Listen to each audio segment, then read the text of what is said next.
క్రీస్తునాథుని యందు ప్రియ సహోదరి సహోదరులారా, పాస్కా 3వ ఆదివార ధ్యానాంశానికి మీకు స్వాగతం. ఈరోజు మనము ధ్యానించడానికి శ్రీ సభ ఎమ్మావు ఘట్టాన్ని మన ముందు ఉంచుతుంది. లూకాసు వార్త 24వ అధ్యాయము 13 నుండి 35 వరకు ఉన్న వచనాలలో మనము ఈ ఎమ్మావు ఘట్టాన్ని చదవగలం. ప్రియ సహోదరి సహోదరులారా, మనందరికీ తెలిసినట్లుగా యేసు ప్రభు పునరుత్థానమైన తరువాత ఇద్దరు శిష్యులు యెరూషలేము నుండి ఎమ్మావు అనేటువంటి గ్రామానికి ప్రయాణమై వెళ్తూ ఉన్నారు. వారి యొక్క ప్రయాణంలో యేసు ప్రభు వారిని కలుసుకొని వారికి అనేకమైనటువంటి విషయాలు బోధించడం అనేటువంటిది జరుగుతుంది. అయితే యేసు ప్రభు వారితో ప్రయాణం చేస్తూ ఉన్నప్పుడు, వారితో మాట్లాడుతూ ఉన్నప్పుడు ఆయన ఎవరో వారు గుర్తించలేకపోయారు. కానీ యేసు ప్రభు వారితో పాటు వారి ఇంటిలోనికి వెళ్ళిన తర్వాత రొట్టెను అందుకొని ఆశీర్వాదాలు తెలియజేస్తూ రొట్టెను విరిచి వారికి ఇచ్చినప్పుడు మాత్రమే వారు తమతో నడిచి వచ్చినది, తమతో మాట్లాడినది యేసు ప్రభు అని గుర్తించగలుగుతారు. అయితే ఆ సమయానికే యేసు ప్రభు అదృశ్యుడవుతారు అని మనము ఈ ఎమ్మావు ఘట్టంలో చదువుతాం. మరి ఈ ఘట్టం నుండి ప్రభువు మనకు నేర్పించేటువంటి కొన్ని విషయాలను ఈరోజు మనము తెలుసుకోవడానికి ప్రయత్నం చేద్దాం. మొదటిగా ప్రియ సహోదరి సహోదరులారా, ఈ ఎమ్మావు సంఘటన దివ్య బలి పూజ యొక్క ప్రాథమిక రూపం ఎలా ఉండేదో మనకు తెలియజేస్తుంది. దివ్య బలి పూజ, కథోలికులు పాల్గొనేటువంటి దివ్య బలి పూజ అనేటువంటిది 2 బల్లల సమ్మేళనం అని మనం చెప్పవచ్చు. మొదటి బల్లను వాక్యపు బల్ల అంటాము, 2వ బల్లను దివ్య సత్ప్రసాద బల్ల అని పిలుస్తాం. మరి యేసు ప్రభు కూడా వారితో ప్రయాణం చేస్తూ ఉండేటప్పుడు వాక్యాన్ని వారికి వివరించారు. మోషే మొదలుకొని ప్రవక్తల గ్రంథాలలో తన గురించి వ్రాయబడిన విషయాలను వారికి విడమర్చి చెప్పారు. అది వాక్యపు బల్ల. ఆ తరువాత ఆయన వారితో పాటు భోజనానికి కూర్చున్నప్పుడు రొట్టెను అందుకొని ఆశీర్వాదాలు దేవునికి అందించి ఆ రొట్టెను విరిచి వారికి ఇచ్చేటప్పుడు వారు ఆ ప్రభువును గుర్తించగలుగుతారు. ఇది 2వ బల్ల, దివ్య సత్ప్రసాద బల్ల. ఈ రెండింటి సమ్మేళనమే దివ్య బలి పూజ అని మనము గుర్తించాలి. కాబట్టి ఎమ్మావు సంఘటన తొలి దివ్య బలి పూజ యేసు ప్రభు ఆ శిష్యులతో నెరవేర్చినట్లుగా మనము గ్రహించాలి. ఇక ఈ 2 బల్లల విశిష్టతను గూర్చి మనము కొంతసేపు ధ్యానించుదాం. ప్రియ సహోదరి సహోదరులారా, మన సాంప్రదాయంలో ఈ 2 బల్లలు గురించి అనేకమైనటువంటి విషయాలు చెప్పబడ్డాయి. మరి వాటిని మనము ఒకసారి నెమరు వేసుకుందాం. ఈ 2 బల్లల విశిష్టత 4 అంశాలుగా ఇక్కడ చెప్పబడింది. మనము దానిని క్లుప్తంగా తెలుసుకోవడానికి ప్రయత్నం చేద్దాం. మొదటిది, from the first table comes the instruction and from the second table the power to live the instruction అని అంటారు. అనగా మొదటి బల్ల, వాక్యపు బల్ల నుండి మనకు బోధన వస్తే 2వ బల్ల అనగా దివ్య సత్ప్రసాద బల్ల నుండి ఈ బోధనను జీవించే శక్తి మనకు వస్తుంది అని మన సాంప్రదాయం మనకు తెలియజేస్తుంది. కాబట్టి వాక్యపు బల్ల మాత్రమే కాదు, ఆ వాక్యాన్ని మనం జీవించటానికి దివ్య సత్ప్రసాద బల్ల అనేటువంటిది మనకు గొప్పగా ఉపకరించేటువంటి సాధనంగా మనము గుర్తించాలి. రెండో విషయం, from the first table hearts are consoled, and from the second table hearts are healed. అనగా మొదటి బల్ల నుండి హృదయాలకు ఓదార్పు వస్తే రెండవ బల్ల నుండి హృదయాలకు స్వస్థత వస్తుంది అని. ఈ రెండు బల్లలు కూడా మన జీవితాన్ని ఆరోగ్యవంతంగా ఉంచుతాయి, మన హృదయాన్ని పవిత్రంగా ఉంచుతాయి అనే విషయాన్ని ఇక్కడ మనము గ్రహించాలి. మూడో విషయం, from the first table mysteries are explained. From the second table comes the experience of mysteries. మొదటి బల్ల వద్ద పరమ రహస్యాలు తెలియజేయబడితే రెండవ బల్ల వద్ద ఆ పరమ రహస్యాలు మన అనుభూతిలోనికి వస్తాయి. ప్రియ సహోదరి సహోదరులారా, ఉదాహరణకు మొదటి బల్ల అనగా వాక్యపు బల్ల యొద్ద మనము యేసు ప్రభు యొక్క మాటలు, ఇది నా శరీరము, ఇది నా రక్తము, దీనిని మీరు భుజించండి, దీనిని మీరు పానము చేయండి అనే మాటలు వింటే రెండవ బల్ల దగ్గర అప్పద్రాక్ష రసాలు యేసు ప్రభు యొక్క నిజ శరీర రక్తాలుగా మారేటువంటి ఆ అనుభూతిని మనము పొందుతాం. కాబట్టి రెండవ బల్ల వద్ద పరమ రహస్యాలు మన అనుభూతిలోనికి వస్తాయి. ఇక నాలుగవది, from the first table sins are revealed and at the second table sins are forgiven. మొదటి బల్ల దగ్గర మన పాపములు మనకు ఎరుకపరచబడితే రెండవ బల్ల దగ్గర మన పాపములు క్షమించబడతాయి అనేది. కాబట్టి ప్రియ సహోదరి సహోదరులారా, ఈ రెండు బల్లల యొక్క ఆవశ్యకతను మనం గుర్తించాలి. ఒక బల్ల సరిపోదు, మనకి వాక్యపు బల్ల ఉంటే సరిపోదు, లేదా దివ్య సత్ప్రసాదపు బల్ల ఉంటే సరిపోదు. ఈ రెండు బల్లలు మనకు అవసరమే. ఈ రెండు ఒకదానికి ఒకటి సహకరించుకునేటువంటి బల్లలుగా మనము గుర్తించాలి అని ఈనాటి సువార్త పఠనము మనకు బోధిస్తుంది. కాబట్టి మన కథోలిక సాంప్రదాయంలో ఈ రెండు బల్లలకు కూడా సమానమైనటువంటి ప్రాధాన్యత అనేటువంటిది ఇవ్వబడుతూ ఉంది. ఒకవైపు వాక్యము బోధించబడుతుంది, ఇంకొక వైపు దివ్య సత్ప్రసాదము దాని యొక్క విశిష్టతను గూర్చి మనము గ్రహించగలుగుతాం. ఈ రెండు మన క్రైస్తవ జీవితానికి మూలాధారము అని మనం గ్రహించాలి.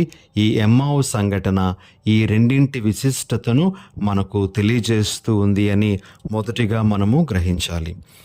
దివ్య బలి పూజ గురించి అనేకమైనటువంటి నిర్వచనాలు ఇవ్వబడ్డాయి. అందులో ఒక నిర్వచనము ఈ విధంగా ఉంటుంది: holy mass is the place where God's people are nourished from two tables. దేవుని ప్రజలు రెండు బల్లల వద్ద పోషింపబడు సాధనమే దివ్య బలి పూజ. We need both tables for proper nourishment. నిజమైనటువంటి పోషణ పొందటానికి ఈ రెండు బల్లలు అవసరమే అనేటువంటి విషయం. కాబట్టి ప్రియ సహోదరి సహోదరులారా, మన కథోలిక క్రైస్తవ సాంప్రదాయంలో వాక్యానికి దివ్య సత్ప్రసాదానికి మనము సమాన ప్రాధాన్యతను ఇస్తూ జీవించాలి అనేది ఇక్కడ మనం గ్రహించాలి.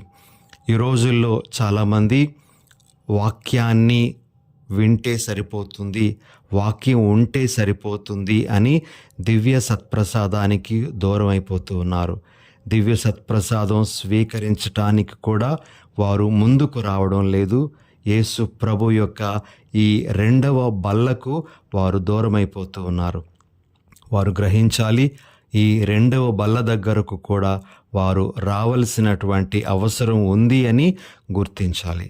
ఇది మొట్టమొదటిగా మనమందరము మన మనసులో పెట్టుకోవలసినటువంటి విషయం. ఇక రెండవ సందేశం, ప్రియ సహోదరి సహోదరులారా, ఈ ఎమ్మావు సంఘటనలో ఆ ఇద్దరు శిష్యులు, క్లెయోపా మరి యొక్క శిష్యుడు, వారిద్దరూ యెరూషలేము నుండి ఎమ్మావుకు వెళ్ళిపోతూ ఉన్నారు అని మనము సువార్త పట్టణంలో వింటున్నాం. అయితే ఈ యెరూషలేము నుండి ఎమ్మావుకు వెళ్ళడం అనేటువంటిది దేనికి సాదృశ్యంగా ఉందో మనము ఒకసారి అర్థం చేసుకోవడానికి ప్రయత్నం చేద్దాం.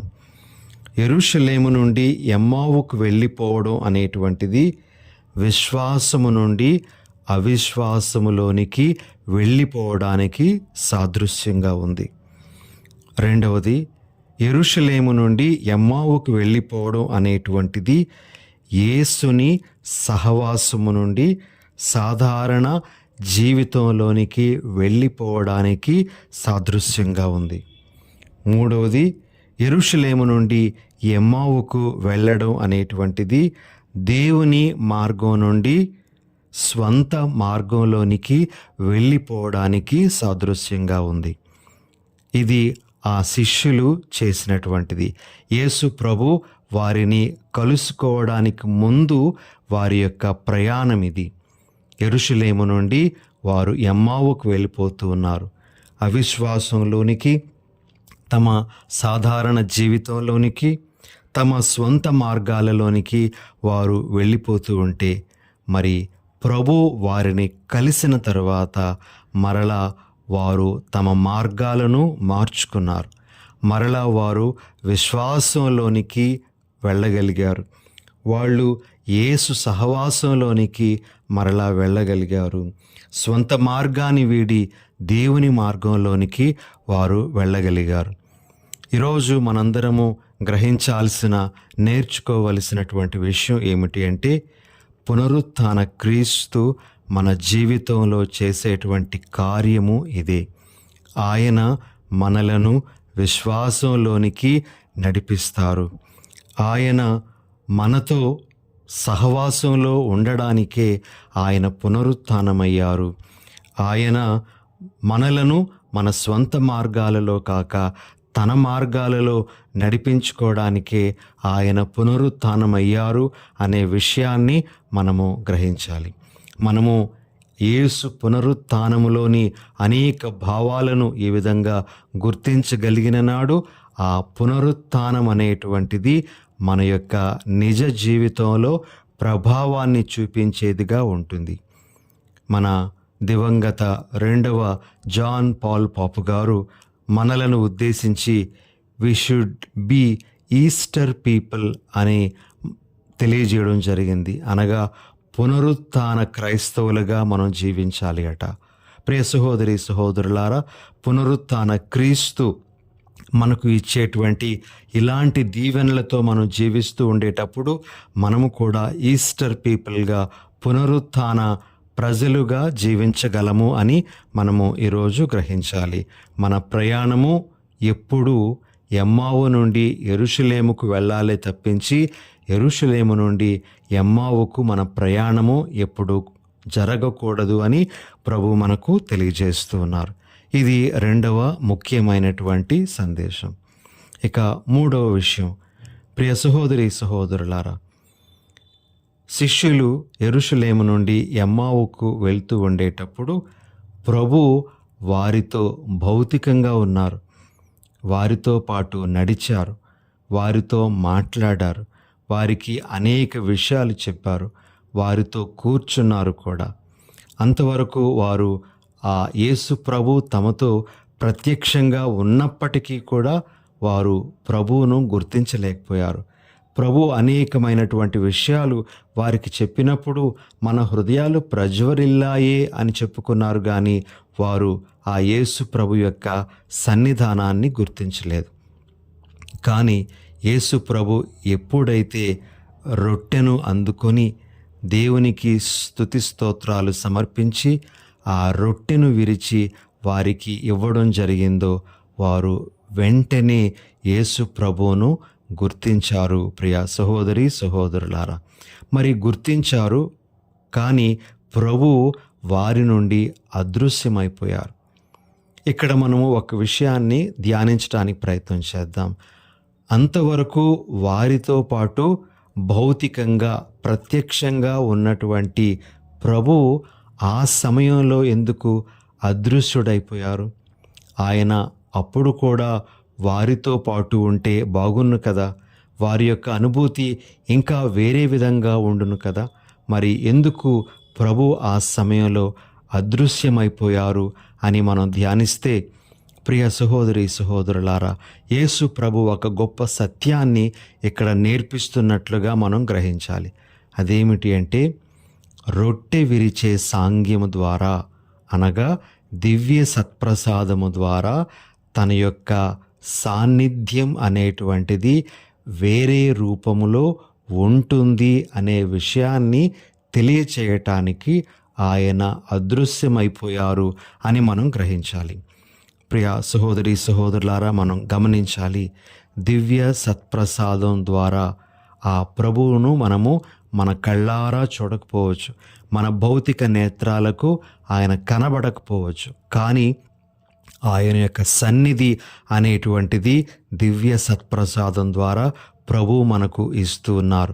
అది భౌతికమైనటువంటి సన్నిధి కాకపోయినప్పటికీ కూడా ఆయన మనతో ఆత్మరూపంలో వేం చేసి ఉంటున్నారు. ఆయన తన మహిమాన్విత దేహంతో మనతో ఉంటున్నారు అని మనము గ్రహించాలి. ఆ మహిమాన్వితుడైనటువంటి ప్రభువును మనలోనికి దివ్య సత్ప్రసాదం ద్వారా స్వీకరిస్తూ ఉన్నాం. ఇది మనందరము కూడా గ్రహించాల్సినటువంటి విషయం. దివ్య సత్ప్రసాదం స్వీకరించడము అంటే మహిమాన్వితుడైనటువంటి ఆ ప్రభువును మనలోనికి మనము ఆహ్వానించడం, ఆ ప్రభువుతో మనము నింపబడడం, ఆ ప్రభు యొక్క సన్నిధిని మనము వేరే రూపములో ఆస్వాదించడం. ఈ విషయాన్ని ప్రభు ఈ ఎమ్మావు సంఘటన ద్వారా మనకు ఎరుకుపరుస్తూ ఉండగా, దివ్య సత్ప్రసాదంలో ఉండే ఆ ప్రభు యొక్క సాన్నిధ్యాన్ని, ఆ ప్రభు యొక్క సన్నిధానాన్ని మనము గ్రహించేటువంటి ఆ జ్ఞానము మనకు ప్రభు దయచేయాలని, మనకు కనువిప్పు కలుగు చేయాలి అని మనం ప్రార్థన చేసుకుందాం. చిన్న ప్రార్థన చేసుకుందాం. దయగల ప్రభువా, ప్రేమగల మా తండ్రి, మీ పరిశుద్ధ నామానికి స్తోత్రాలు.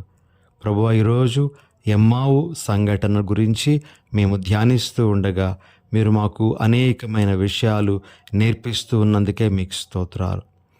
2 బల్లల ఆవశ్యకతను మేము మా జీవితంలో గుర్తించే వరము మాకు దయచేయండి.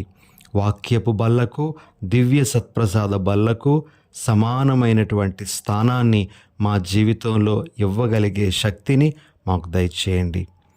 ప్రభువా, మా ప్రయాణము ఎప్పుడు కూడా ఎమ్మావు నుండి యెరూషలేము వైపు వెళ్ళేటువంటి ప్రయాణంగానే ఉండే భాగ్యాన్ని మాకు అనుగ్రహించండి. మేము ఏనాటికి విశ్వాసము నుండి అవిశ్వాసములోనికి వెళ్ళిపోకుండా మమ్ము కాపాడండి. ప్రభువా, దివ్య సత్ప్రసాదము మీరు మాతో ఉండడానికి మీరు ఏర్పాటు చేసిన గొప్ప సాధనం. ఆ దివ్య సత్ప్రసాదంలో మీ సజీవ ఉనికిని మేము ఎల్లప్పుడూ గ్రహించే వరాన్ని మాకు ప్రసాదించమని మా ప్రభువైన యేసు నామమున అడిగి వేడుచున్నాం తండ్రి. ఆమెన్.